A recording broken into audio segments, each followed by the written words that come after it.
Hurricane Michael. It's about 40 miles off the coast. It's starting to feel the effects now. It is a very dangerous Category 4. And just to remind the press, Hurricanes Harvey, Irma, and Maria were Cat 4. So these are big storms that we're looking at. So it'll hit the Panhandle, as you can see in this one right here, sir, and then it will go through Georgia and the Carolinas. Unfortunately, on the tail end, we do expect additional rain in the Carolinas, which could lead to additional flooding. FEMA is leaning forward, as we are with our interagency partners. We're forward deployed. We have search and rescue ready to go. We're in very close contact with state and local authorities. We've all spoken with the governor and local officials. And I'll turn it over to Brock to give additional Thanks, detail. Secretary. Unfortunately, this is a Gulf Coast hurricane of the worst kind because all of the elements associated with hurricanes come into play. So as you see on the left, the storm surge estimates are anywhere between 9 and 14 feet. Storm surge is going to be the worst where the eye makes landfall, just to the east or south of where the eye makes landfall. Somewhere right now it's projected between Panama City, Apalachicola, and then it's going to push forward. So not only is it going to bring 14 feet of ocean water and coastal flood inundation, there'll be wave action on top of that, which is the primary driver of why we evacuate, sir. And then coupled with that, you've got over 145 mile per hour winds. Structures built before 2001 are not designed to handle that type of wind typically. And it's going to unfortunately push through the state. So we're asking citizens in Southwest Georgia, Central Georgia to be vigilant and make sure that they understand what's about to come, because this area is going to see a Cat 1, Cat 2 storm as it moves inland. And with the vegetation there, what we're anticipating is a lot of downed trees impacting the power grid. And here again, we're going to see a lot of devastation along the coast structurally, and then as it moves in, you're going to see power outages throughout the state. And then unfortunately, you're going to see rainfall into South Carolina and North Carolina. The Cape Fear was projected to start receding from Hurricane Florence 2 days ago, and this will basically exacerbate the problem and add to it a little bit to where it's going to keep those waters from receding a little bit as it exits the state by Friday. So they're reporting that this is one of the most powerful hurricanes ever to hit our country. Is that actually a fact? So in this area, this would be the most intense hurricane that struck this area since 1851, if I remember correctly. So this would be big storm. Yeah. Intense, very intense. But And this one is going to be heavy rain, or is it going to be the winds that are going to be the problem? storm surge and winds. And then for Georgia, they're going to see high inland winds. So you may see sustained Category 1, Category 2 winds with higher gusts that are associated. So we're expecting a lot of damage inland as well. But we have leaned forward with Governor Scott and his staff and Director Westmall down in Florida. They've been leaning forward as well. And, right now there's no identified shortfalls when it comes to pre-positioning. So we have teams, equipment, personnel, not only with and embedded with state of Florida staff and some of the local county emergency managers, but we have equipment and teams staged in Maxwell to Atlanta to Orlando, ready to move in once the elements subside and push through, and then we can move in and attack. And we're working the really areas closely with the private sector. So we have about 14 states, different utilities from 14 states are already ready to help with any energy outages. Electric companies are from all over the country, actually. They're all lined up. As soon as it goes by, they're going to be working. And we've got food supplies, food chains. We're working with all of the states. And let me ask you, this started out very innocently a week ago. This was a small storm in an area they never thought this, and it grew into a monster. Right, so the first initial indications from the National Hurricane Center started coming in around Saturday, and they picked it up and started raising the flag that, hey, this system's going to go from a wave to a depression and could potentially rapidly intensify. And unfortunately, that's typical of the Gulf Coast, and when they do this, citizens have less time to prepare or heed the warnings. We are concerned that many citizens chose not to heed those warnings, but we're prepared with search and rescue teams to try to go in and do what we can. Any questions, please? Yes. Are you concerned that folks in Florida and Georgia in the storm's path weren't prepared enough, and that there aren't enough evacuations? To follow up on that point. Yesterday, we were concerned that we did not like the level of evacuation activity that we were seeing, and Governor Scott kudos to him. He leaned forward, used the new wireless emergency alert capabilities that we have, and sent out text messaging last night, leaned forward and said, hey, get out of there. And so we were trying to get people to really take the storm seriously. A lot of people did heed the warning, but then there are those who chose to stay behind. And unfortunately, first responders may not be able to go in and rescue those who dial 911 at this point. Mr. President, can you give us a sense of the officials you've been in contact with? Have you spoken to the governor? I have, and the other governors, depending on what happens here, but they are all either contacted or are in the process. I had a long talk with Rick Scott, Governor Scott of Florida, very well coordinated with all of the states. And, one of the things that must be said is it's not so easy for some of these people to leave. Some of the areas are very poor. Not easy for a person without the necessary money to leave. So what we've done is we've sent buses, we've sent a lot of different, we're doing a lot of different things to try and remove people from the area, but a lot of people are very poor in certain of those areas, and it's very tough for them to leave. That's one of the problems you're finding, I guess. Huh? Yeah, in some cases, what we ask to do on Blue Sky Days is ask people who may not have the means or the mechanisms to get out of town to register with their local emergency management agencies, and Florida's been pretty robust in doing that so that we have some idea of how to pre-plan for that. And then, we do what we can to be able to support the movement of people. When it comes to Georgia, we're not evacuating for storm surge in Georgia. This is going to be high winds, so we're asking people to get within a facility that can withstand the winds and try to shelter in place or seek out public shelters that may be open in Southwest Georgia. But if you look at the size, how long it is, take a look at that, and the red area basically is the area where it's going to hit pretty heavily. And that's a lot of shore. It's a lot of land. There'll be 4 feet in storm surge all the way down to Tampa Bay, which is very low lying and floods very easily. But to give you that idea of the breadth of its path, it is quite large. It's almost the entire size of the Gulf. When you look at it topically, it's almost the entire size of the Gulf, and they haven't seen that.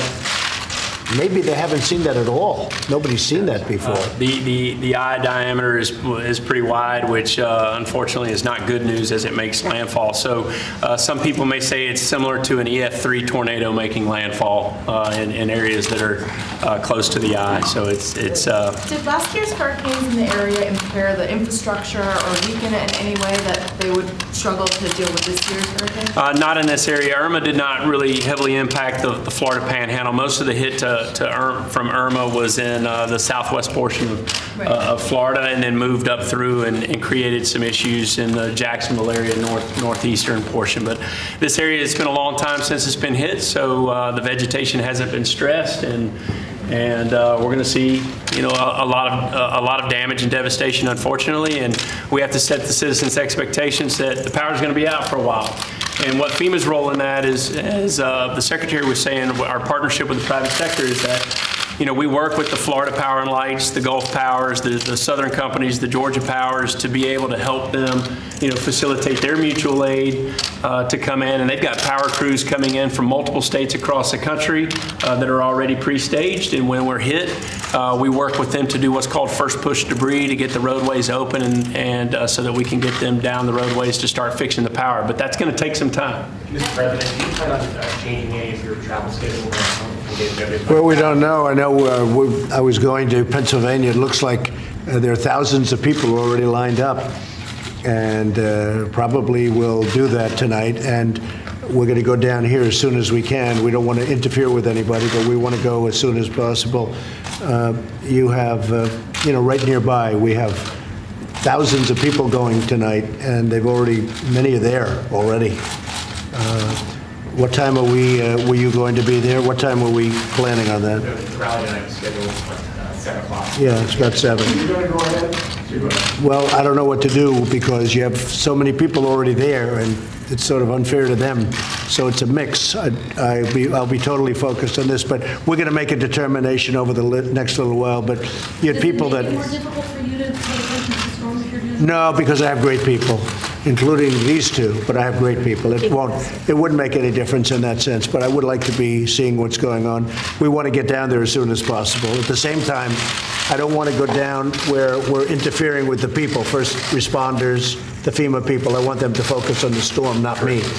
So we'll probably look to Sunday or Monday to go down and meet with the governors, meet with everybody, and do what we have to do, like we did in North Carolina, South Carolina, where that worked out really well. Now, they're going to get hit also. I mean, North Carolina and South Carolina are going to get a lot of water.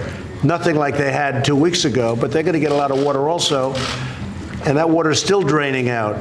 So this is a pretty big problem. I really worry a little bit about South Carolina and North Carolina from the standpoint they're already saturated, and they're going to get a reasonable hit, right? Right, yep. They will. So you're going to see as much as possibly 8 inches in isolated areas through South Carolina and North Carolina. And as I said, it's all about the rivers being able to process the water from Florence, and some of them haven't had the time to do that, so this doesn't help. President Trump, should Saudi Arabia release the journalist Raif Badawi? I will have to take a look at it exactly. When you say release the journalist, who are you talking They about? have imprisoned a journalist named Raif Badawi, and they... That I'd have to look into.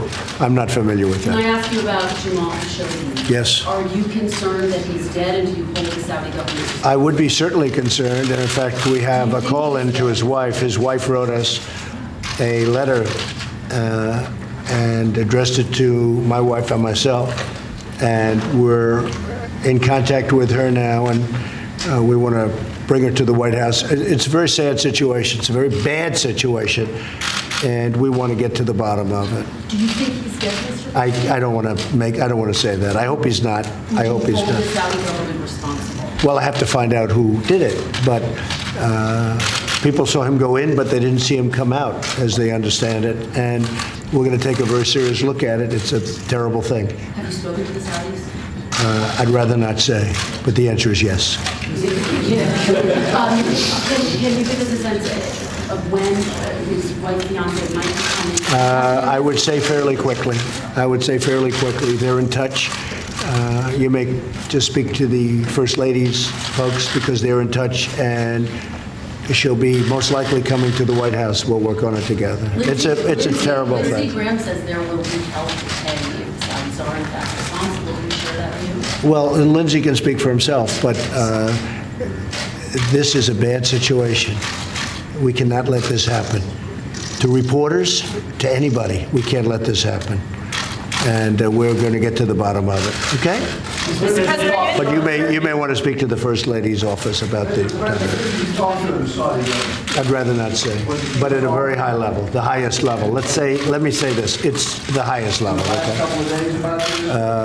Yeah, you mentioned that you talked to... more King than once. You had mentioned that you spoke to King Salman, so, I mean... Well, I do anyway, and I've always found him to be a fine man. We've had a very good relationship. I'm not happy about this. We have to see what happens, you know. We have to see what happens. Nobody knows what happened yet. They don't know over there, but it's a very serious situation, and it's something we're taking very seriously, okay? Mr. President, several countries like India and China are planning to buy oil from Iran even after the November 4th. What is your message to those? We'll take care of that.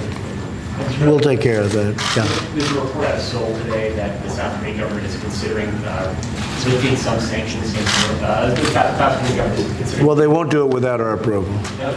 They do nothing without our approval. Have they been in contact? Yes, they do nothing without our approval. President Trump, Any do you intend post- to release more people like Alice Johnson?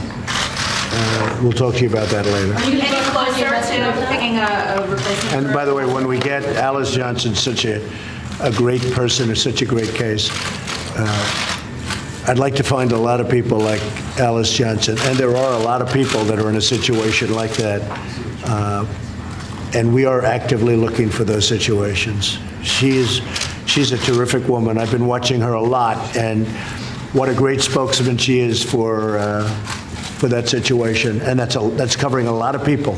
There are a lot of people like that will unfortunately be locked up for many, many years, and there's no reason for it. So we are looking for, we are actively looking for other situations exactly like that. Mr. President, any closer? No, but she's somebody we're talking to. We like Dina.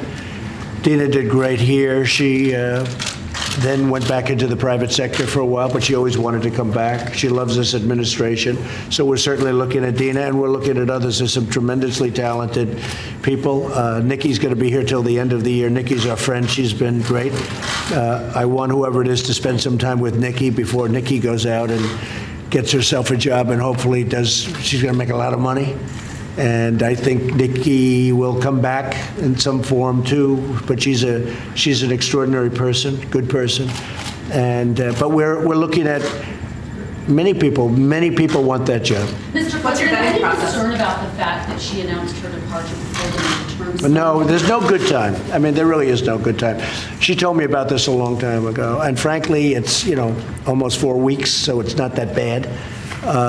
No, I don't think so at all. I thought it was very elegantly done.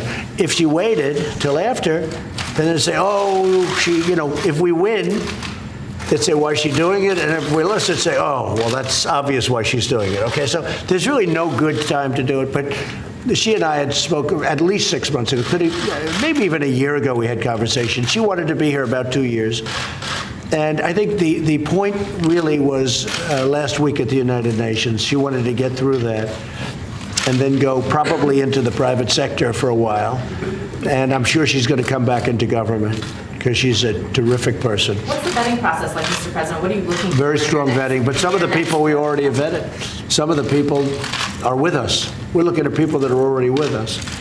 And we have some incredible talent in this administration. We have some great talent, and they've already been vetted. They're already approved. Any other questions on this? One more question. Last week, India signed an agreement with Russia to purchase S-400 missile. Yeah, I know they did. $5.4 billion. Yeah. Would CAATSA sanctions apply to India, or are you planning to give them? India's going to find out, aren't they? Are you planning to give them a waiver? India will find out. When? You'll see. Sooner than you think. I do have another question on this. Yeah. You talked a lot about the size and the scope of it. Can you help us understand just how big it's going to be? Florence, was it a historic storm? Is it going to be bigger than Florence? How should we think about the size and the scope? Oh, for this area, the Florida Panhandle, it's going to be historic. I mean, this is the worst hit that they've had in recent history.